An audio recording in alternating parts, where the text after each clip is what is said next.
Монголын авто загварын холбооноос Red Bull брендийн нэрмжит 2017 оны улсын аварга шалгаруулах тэмцээнийг авто загварын спортын үндсэн 3 төрлөөр зохион байгуулж байна. За энэ жилийн улсын аваргын тэмцээний нээлтийн гараа болж ялагчдаа тодорхойлжээ.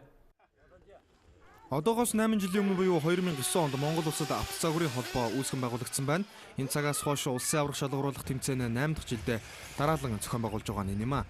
2017 оны улсын аварга шалгаруулах тэмцээн Бартац замын, нээлттэй тойрог замын буюу хурдны төрөл, дотоод шаталтын хөдөлгүүртэй машины төрөл буюу нитро баги гэсэн 3 төрлөөр зохион байгуулагдаж байна. За нитро баги ангиллын хувьд улсын аварга шалгаруулах тэмцээний хамгийн сонирхолтой оргил төрөл бөгөөд 30 гаруй тамирчин энэ төрөлд өрсөлдөж байгаа юм. Тамирчдын насгүй гэр тэнхэнээс үл хамаарах өрсөлдөөнтэй энэхүү спортын төрлөөр хүүхдүүд бага наснаас эхлэн хичээлдэг байна. За энэ жилийн улсын аваргын тэмцээнд гэхэд хамгийн бяцхан тамирчин нь 3 настай бол хамгийн ахмад нь өдгөө 50 настай тамирчин байгаамаа. Тэмцээнд би эхэндээ гайгүй яжаад пенальтээр 3-т явжаад гар уграад хойгоор байранд орлоо.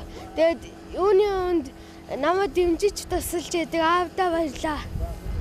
Тэгээд энэ ухаан шаарддаг тэмцээн.